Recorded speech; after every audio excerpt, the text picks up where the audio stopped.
नमस्कार, मैं हूं पूर्वी राय और आप देख रहे हैं आरआर पत्रिका टीवी। खोरा विसल क्षेत्र में 3 जुलाई की रात ज्वेलर से हुई सनसनीखेज लूट की वारदात का जयपुर पुलिस ने खुलासा करते हुए 3 आरोपियों को गिरफ्तार किया है। पुलिस ने करीब 1100 सीसीटीवी कैमरों की फुटेज खंगालने और लगभग 1300 किलोमीटर तक पीछा करने के बाद आरोपियों तक पहुंच बनाए। मामले में 4 अन्य आरोपी अभी भी फरार हैं, जिनकी तलाश के लिए लगातार दबिश दी जा रही है। डीसीपी वेस्ट प्रशांत किरण ने बताया कि गिरफ्तार आरोपियों में कमलेश कुमार बंजारा, अशोक मीणा उर्फ गोलू और विशाल मीणा शामिल हैं। इनके कब्जे से लूटी गई करीब 7 किलो चांदी की सिल्लियां तथा वारदात में प्रयुक्त कार बरामद की गई है। पुलिस जांच में सामने आया कि मुख्य आरोपी कमलेश कर्ज में डूबा हुआ था। उसने पहले ज्वेलर की रैकी की और फिर अपने साथियों के साथ मिलकर लूट की साजिश रची। हालांकि पुलिस ने समय रहते आरोपियों को गिरफ्तार कर माल बरामद कर लिया। घटना 3 जुलाई की शाम करीब 7:30 बजे की है। शंकरलाल शर्मा अपनी श्री श्याम ज्वेलर्स की दुकान बंद कर बाइक से घर लौट रहे थे। इसी दौरान कार सवार बदमाशों ने उनकी बाइक को टक्कर मारकर रोक लिया और उन पर जानलेवा हमला कर दिया। हमले में शंकरलाल शर्मा के दोनों हाथ फ्रैक्चर हो गए, जबकि सिर, नाक और आंखों पर भी गंभीर चोटें आई। वारदात की जांच के लिए एसीपी शिव कुमार भारद्वाज, एसएचओ सुरेंद्र सिंह और डीएसटी प्रभारी गणेश सैनी के नेतृत्व में विशेष टीम गठित की गई। पुलिस ने करीब 500 किलोमीटर के दायरे में लगे 1100 से अधिक सीसीटीवी कैमरों की फुटेज खंगाली। जांच के दौरान आरोपियों की कार पर लगे पर्दे पर लिखा report ripper loft living police के लिए अहम सुराग साबित हुआ। इसी आधार पर पुलिस ने आरोपियों का रूट ट्रेस किया और करीब 1300 किलोमीटर तक पीछा कर 3 आरोपियों को गिरफ्तार कर लिया। पुलिस अब फरार 4 अन्य आरोपियों की तलाश में संभावित ठिकानों पर लगातार दबिश दे रही है। दिनांक 3 जुलाई की रात्रि को करीब 8 बजे अपने को सूचना मिली कि किसी एक ज्वेलर के साथ जो नांगल लड़ी गांव है, जो खोरा विसल थाने में क्षेत्र में पड़ता है, वहाँ पर जब वो वापस अपने घर जा रहे थे तब सड़क पर कुछ लोगों ने उनके साथ मारपीट करके उनसे जो उनका ज्वेलरी का बैग है वो छीन लिया है। घटना की गंभीरता को देखते हुए मौके पर एसएचओ और उच्च अधिकारी पहुँचते हैं। वो जो सड़क नांगल लड़ी गांव से बाहर की तरफ निकलती है, वहाँ पर अंधेरा होने की वजह से लोगों ने वहाँ पर उनके साथ वारदात की थी और वारदात में उनके सर पर और हाथ पर भी चोट आई थी। इस पूरी घटना को जब वहाँ पे और चीज़ों से पता किया गया तो पता चला कि वहाँ पर जो लोग हैं उन्होंने बताया कि ये जो ज्वेलर हैं ये शाम को अपने साथ जो इनके सामान का आर्टिकल होता है, जो सोने या चांदी के आर्टिकल्स होते हैं, उसको साथ लेके घर जाते हैं।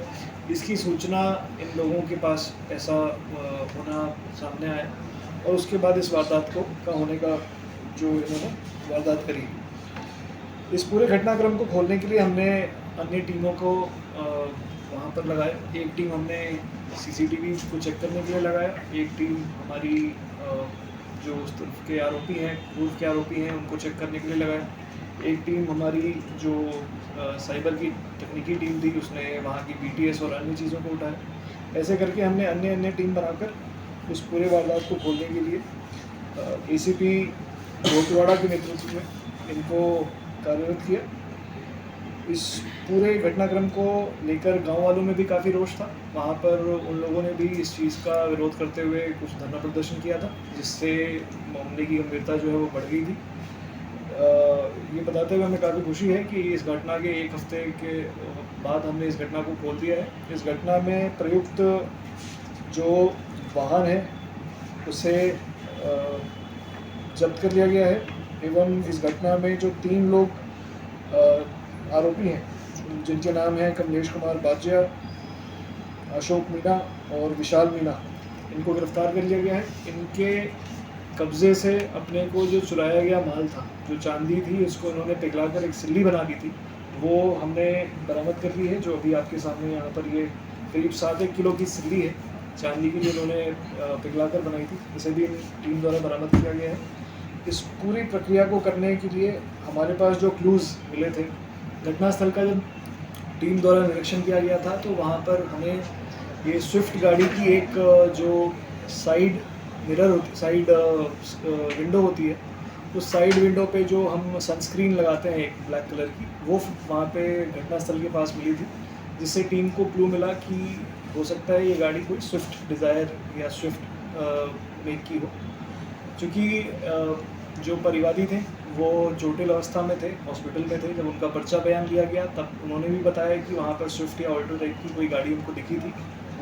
तो इन दोनों चीज़ों को कनेक्ट करते हुए जो कैमरा देखने वाली टीम थी, जो डीएसटी इंचार्ज गणेश सैनी के नेतृत्व में काम कर रही थी, उन्होंने उस एरिया में जितने भी कैमराज थे उनको निरंतरता से देखा और देखने के बाद एक गाड़ी सस्पेक्ट हमारे नज़र में आई जिसको हमने ट्रैक किया और करीब 1000 कैमरे हमने उस पूरे 50 किलोमीटर के रेडियस में जितने भी हमें कैमरे मिले, करीब 1000 कैमरे वहाँ पर और उसके अन्य क्षेत्र जहाँ से वो बड़े शहरों के लिए जो रास्ते निकलते हैं उन गाँव से, उनको हमने चेक किया और उन चेक करने के बाद जो रास्ते हमारे ब्लॉक हो रहे थे उनको हटाते हुए हमने एक बेसिकली इसको आप ऐसे कह सकते हैं कि हमने जो पिन पॉइंट करते हुए एक रीजन की तरफ पहुँचे और वहाँ पर जब हमने बाकी चीज़ों को तकनीकी साक्ष्यों को वो किया तो इस पूरे घटनाक्रम में जिन लोगों की भूमिका सामने आई वो पूर्व से संदिग्ध रहे हैं।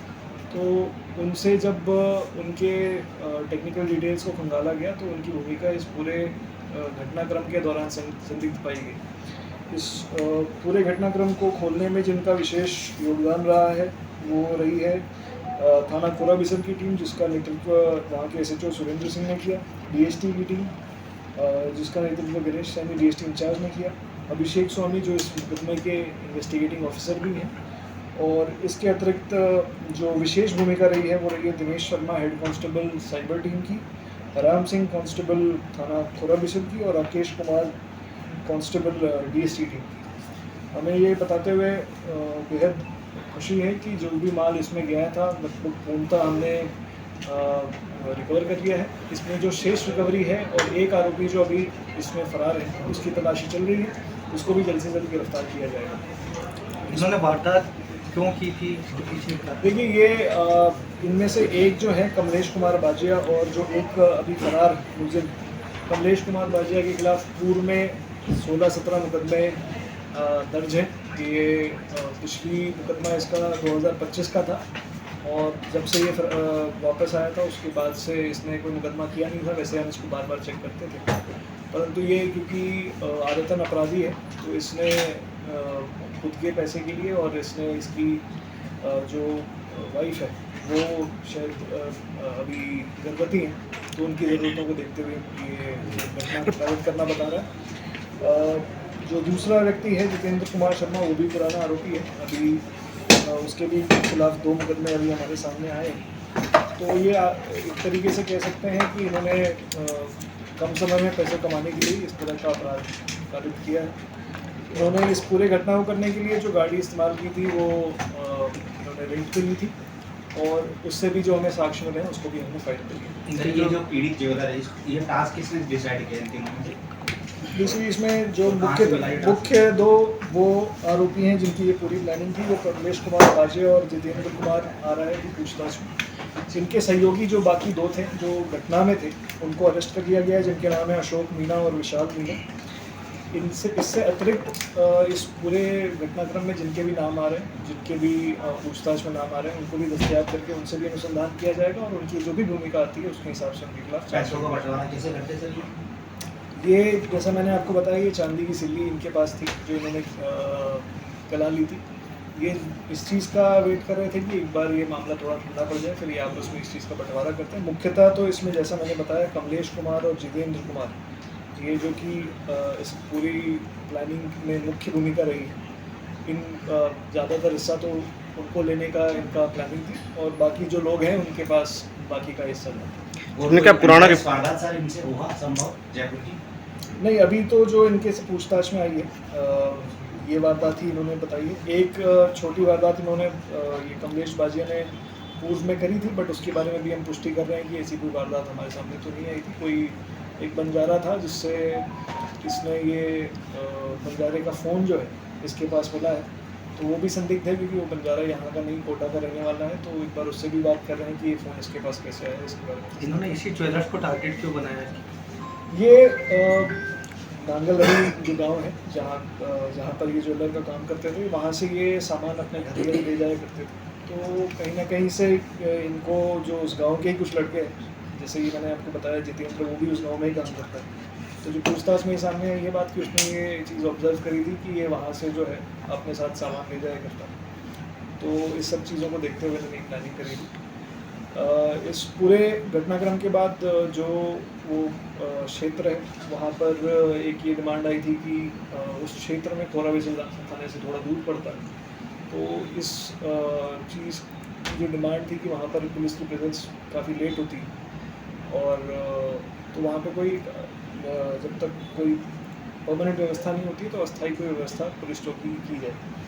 इस चीज़ को श्रीमान कमिश्नर साहब ने भी गंभीरता से लिया और अभी हमारी इस बारे में वार्ता चल रही है कि वहाँ पर उस क्षेत्र में जो एक अस्थायी चौकी है उसकी कहीं पर व्यवस्था की जाएगी और वहाँ पर जाब्ता रखा जाएगा ताकि पुलिस की प्रेजेंस वहाँ पर उस क्षेत्र में जो है जैसे जो गांव है वहाँ के पुराना रोजगार और इस तरह के गाँव है उनके पास यहाँ पे अस्थायी चौकी। सर इनका पुराना रिकॉर्ड क्या है, पहली बार करी है अभी जैसे करा? मैंने पहले बताया ये कमलेश कुमार बाजिया पुराना अपराधी है, इसके करीब 17-18 मुकदमे हैं।